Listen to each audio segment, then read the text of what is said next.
সাবেক এই নেতা হারুনুর রশিদ এবং তার স্ত্রী পাপিয়া, আমার মনে হয় শেষে অন্তস্তয়াকার বাদ দিলে যেটা হয় উনি সেইটা কি হয়। এরপরে কিশোরগঞ্জের জনাব ফজলুর রহমান, আমি নাম নিলাম না পরবর্তীতে। গত 2 দিন আগে আপনারা দেখতে পাচ্ছেন বাগেরহাটের মংলা বিএনপি নেতা জুলফিকার আলী, উনি রাজনৈতিক দলের একটা গঠনমূলক নাকি সমালোচনা করছিলেন। এই জন্য বলতে বলতে বলেছেন যে কোরআনে কারিম ভাওতাবাজি। তার মানে এটা বোঝাতে চেয়েছিলেন যে কোরআন, জামাত ইসলাম, শিবির এরা কোরআনের কথা বলে, এরা ভাওতাবাজি করে। এদের এই ভাওতাবাজি বন্ধ করা দরকার। কোরআন দিয়ে যারা কথা বলেন, নবীজি বলেন মান ক্বালা বিহি সাদাকা, এরাই সত্য কথা বলে। সুতরাং আপনি যদি কোরআন কেন্দ্রিক মানুষগুলোকে ভাওতাবাজি বলেন, আল্লাহর কোরআনকে বোকার আনতে, এটা নবীর গায়ে চাই লাগে। এই জন্য তাকে ক্ষমা চাইতে হবে। অলরেডি তিনি জাতির কাছে ক্ষমা চেয়েছেন। আগামীতে এরকম ভুল যেন আর কেউ না করে। জনগণ মুখ ফিরিয়ে নিলে কিন্তু উপায় থাকবে না। এটা তারেক জিয়ার কথা। কি কথা বলেন না কেন? তারেক জিয়া বারবার সতর্ক করছে, আপনি যত বড় দলেরই নাম বলেন, জনগণ যদি মুখ ফিরিয়ে নেয় তখন কিন্তু বিএনপির অস্তিত্ব থাকবে না। বলে গেলে চলবে না। ইমরান খান পাকিস্তানের, এটা তেহরিকে ইনসাফ পার্টি ওনার ছিল। যখন ক্ষমতা এসেছিল তখন কিন্তু উপজেলা পর্যায়েও তার দলের কোনো অফিস ছিল না। উপজেলা পর্যায়ে এমন এমন জায়গা আছে সেখানে তার দলীয় কোনো অফিস ছিল না, কিন্তু পাকিস্তানের বড় দলগুলো তার কাছে পরাস্ত হয়েছিল। সুতরাং সাধু সাবধান। বিতর্কিত বক্তব্য আমরা সামনে আর কারো কাছ থেকে আশা করি না। বিশেষ করে শহীদ জিয়ার হাতে গড়া এই মাজলুম দলটা, এদের ভেতরে কিছু বাম রাম, এরা দলটা এবং এই দেশটাকে আবার ওই ফ্যাসিস্টদের মতো দাদাদের হাতে তুলে দেওয়ার জন্য গোপনে ষড়যন্ত্র করছে। আমরা চাই এরা যেন থামে, অথবা যারা সর্বোচ্চ দায়িত্বে আছে তারা যেন এদেরকে চাপাবাই হোক থামান। আমরা আমাদের যারা উপরে আছে তাদের কথা যেভাবে অক্ষরে অক্ষরে মেনে চলি, যদি কোরআন হাদিস সমর্থিত হয়। আমি মাওলানা রফিকুল ইসলাম খান সাহেবের ওই দিন থেকে যেদিন বলেছিলেন যে কোরআনের অনুষ্ঠানে যারা আলেম মুফাসসির মুহাদ্দিসেরা কথা বলে তারা যেন আসালি ফাসালি না বলে মূল কথাগুলো অল্প সময়ে মানুষকে জানিয়ে দেয়, ওই দিন থেকে আমি এই একবারে আল্লাহর কিছু প্রশংসা, রসুলের একবার দরুদ পড়ে মূল কথাগুলো অন্তত 20 মিনিট হোক যেন মানুষ বুঝে বাড়ি যেতে পারে। আমরা এরকম একটা উদ্দেশ্য নিয়ে কিন্তু বসে আছি। সুতরাং আমরা যেমন আমাদের দায়িত্বশীলদের কথা কোরআন হাদিস অনুযায়ী হলে নির্দ্বিধায় মেনে নেই, এদেশের অন্যান্য রাজনৈতিক দল যারা আছে তাদের উচিত তাদের যারা সর্বোচ্চ দায়িত্বে আছে তাদেরকে ফলো করা। ম্যাডাম খালেদা জিয়া মুখে কুলু পেকে বসে আছে, একটা কথা তিনি বলে না। এক কথা বলেন না কেন? আর আপনি সে আগস্টের 5 তারিখের পর থেকে আরম্ভ করেছেন আবার সেই ভাঙ্গা বাক্স বাজানো, যে জামাত ইসলাম 71 সালের কাদা এখনো মুছতে পারে নাই। আপনার সর্বোচ্চ নেত্রী খালেদা জিয়া কি বলেছে দেখেননি?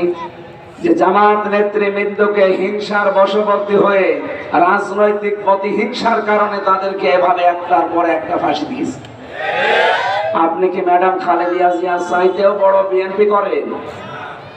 সুতরাং এই কথাগুলো আমি আশা করব যারা এই ছোটখাটো পদে আছেন, উপরে যারা আছে তাদেরকে ফলো করবেন।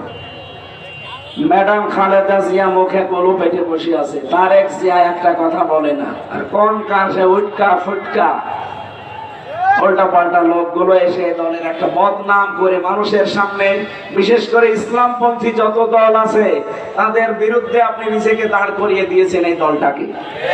এটা আপনার কিন্তু ঠিক হচ্ছে না। পরবর্তীতে যত করবেন চালাকি, পরে বুঝবেন চালাকি। এরা যেমন জ্বালা বুঝেছে ফ্যাসিস্টরা, আপনারাও শেষে জ্বালা বুঝে আর শেষ করতে পারবেন না। আমরা চাই আপনারাও মাসলুম ছিলেন। 14 দল বাদ দিয়ে আমরা সবাই মাসলুম। আমরা সবাই মিলে দেশটাকে আবার সাজাতে চাই ইনশাআল্লাহ।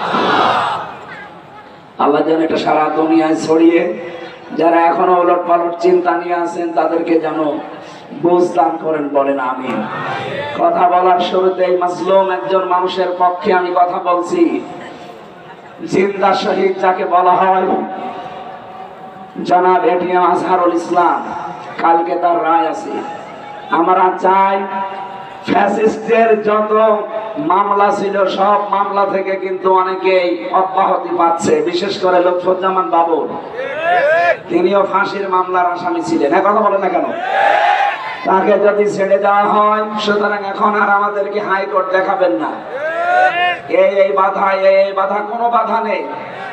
আমরা চাই সব বাধা শেষ, কালকে যেন ওনাকে মুক্তি দেওয়া হয়। এটা চান কারা দেখে? লিল্লাহি তাকবীর।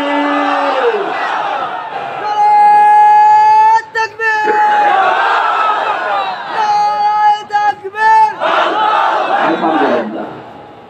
আমরা জানি হুদায়বিয়ার সন্ধি হয়েছিল, বিশ্বনবী 1399 জন নিয়ে শপথ বাক্য পাঠ করিয়েছিলেন একজন নিরপরাধ মানুষের হত্যার বদলা নিতে।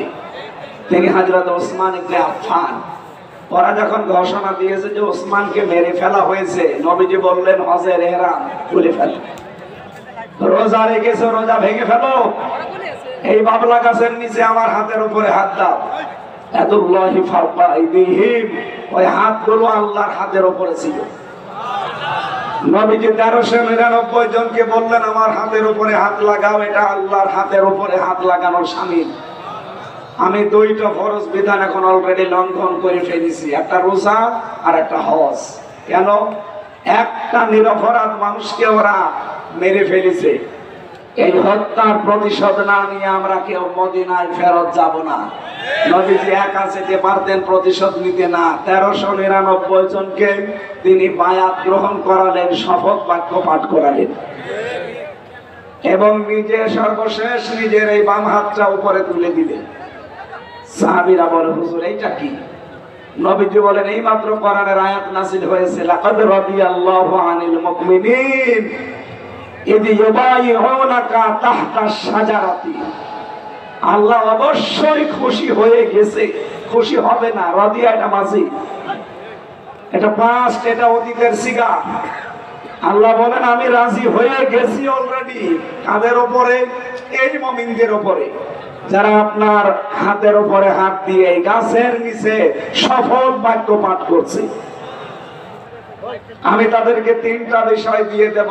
1 নম্বরে ফাহালিমা মাফি কুলুবিহিম, তারা যে শপথ নিচ্ছে এটা লোক দেখানো না, এটা মানুষ দেখানোর জন্য না, এটা মন থেকে। এজন্য আমি আল্লাহ ফানজালাস সাকিনাতা আলাইহিম, তাদের উপরে আমার সাকিনা আমি আল্লাহ অবতীর্ণ করলাম। ওয়াসাবাহুম ফাতাহান করিবা, এবং তাদেরকে একটা সুপ্রসন্ন নিকটবর্তী বিজয়ের সুসংবাদ দিয়ে দিলাম। সুতরাং হযরত ওসমানের পক্ষে শপথ বাক্য পাঠ করিয়ে যদি নবীজি 1399 জনের উপরে আল্লাহ রাজি হয়ে গেছে ঘোষণা শুনতে পান, আগামীকাল যার রায় আছে তিনিও নিরপরাধ। তার অপরাধ একটাই, ওমা নাকামু মিনহুম ইল্লা ইউমিনু বিল্লাহিল আজিজিল হামিদ। তার কোনো অপরাধ নেই, তিনি শুধু একামতে দিনের কর্মী, এটাই অপরাধ। তিনি যদি আজ বামপন্থী দল করতেন তিনি মন্ত্রী হতেন। আর কথা বলেন না কেন? আপনি যান রংপুরের বদরগঞ্জ তারাগঞ্জে, তার কি জনপ্রিয়তা তার। সুতরাং তিনি বামপন্থী রাজনীতি করলে এখন কিন্তু মন্ত্রী থাকতেন দেশে। শুধু জামাত ইসলামী করার কারণে হিংসার বশবর্তী হয়ে রাগ করে তার জীবনটা আপনারা নষ্ট করে দিয়েছেন। এখানে আমরা চাই আগামীকাল নিরপরাধ এই মানুষের পক্ষে 18 কোটি মানুষ আমরা ওই 1399 জনের মতো দাঁড়াতে চাই।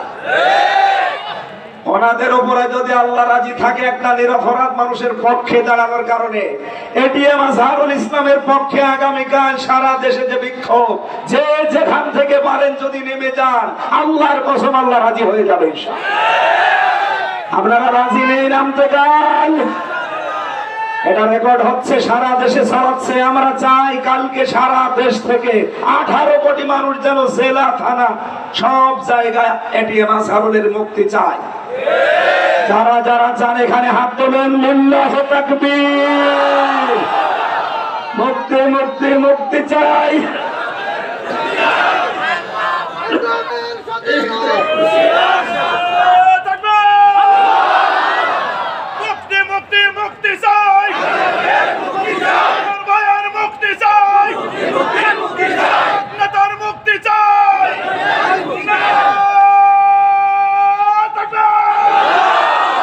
আলহামদুলিল্লাহ। ভাই অনেকে এটা রেকর্ড হচ্ছে, তো বিভিন্ন জায়গায় এখন লাইভ চলছে, অনেকে মনে করবে যে এটা রাজনীতি। আল্লাহর কসম, এটা রাজনীতির উদ্দেশ্যে আমি বলি নাই, বলেছি আমার ঈমান থেকে। ১,৫০০ বছর আগে হযরত ওসমান নিরপরাধ ছিলেন, তার পক্ষে দাঁড়িয়ে যদি ১৩৯৯ জন যারা বায়াত নিচ্ছিল তাদের উপর আল্লাহ রাজি হয়। আমরা নিজে দেখেছি জেলখানায় আমরা 2 জন। সে একটা নিরপরাধ মানুষ, মুরব্বী মানুষ, তার জীবনটা নষ্ট করে দিয়েছে হাসিনা। খালি রাগ করে হিংসার বশবর্তী হয়ে এই মহিলা বহু মানুষের জীবন নষ্ট করেছে, তার ভেতরে আজহার ভাই। আমরা চাই তার শেষ জীবনটা সে যেন পরিবারের কাছে কাটাতে পারে। তার স্ত্রীটাও বিদায় নিয়েছে, অন্তত ছেলে মেয়ে যেগুলো আছে তাদের কাছে শেষ বয়সে যেন অন্তত কিছুটা হলো শান্তি পায়। ওরা কোরআনের পাখিকে ফিরতে দেয়নি, ইনজেকশন দিয়ে মেরে ফেলেছে। অন্তত এই লোকটা এখন আছে, সবাইকে যখন ছেড়ে দিচ্ছে মানবতার খাতিরে হলেও তারে দেন। লুৎফুজ্জামান বাবরকে ছেড়ে দিলেন কোন কারণে বলে? সেও তো ফাঁসির আমার আসামি ছিল। আমি নিজে তার সাথে 4 দিন ছিলাম। সে বলতো না যে আমি জীবনে আর কোনোদিন ফিরে যাব, আমার শেষ। সে যদি তারপরও ফিরে এসে এখন উমরা হতে যেতে পারে, আমরাও চাই কাল আগামীকাল যেন এটিএম আজহারুল ইসলাম বেরিয়ে উনি আবার আল্লাহর ঘর তাওয়াফ করতে যেতে পারে। এটা আমরা দেখতে চাই না। আমি এই জায়গা থেকে কিন্তু বলেছি, কোনো উদ্দেশ্য নিয়ে না। আমি নবীর হাদিস 100% বিশ্বাস করি। সূরা ফাতহার 18 নম্বর আয়াতটা আমি 100% বিশ্বাস করি। আগামীকাল যারা রাজপথে এটিএম আজহারের জন্য মুক্তির জন্য নামবে, আমার মনে হয় আল্লাহ আপনাদের উপরেও ওই মানুষগুলোর উপর যেমন রাজি হয়েছিলেন রাজি হয়ে যাবে। যেখান থেকে পারি আমরা এই নিরপরাধ মানুষের পক্ষে দাঁড়াবো ইনশাআল্লাহ। এখানে কোনো দল মত নেই, 18 কোটি মানুষ আমরা নামতে চাই। কথা বলেন, কথা বলেন। আল্লাহ যেন আরো সে কবুল করে, আমিন।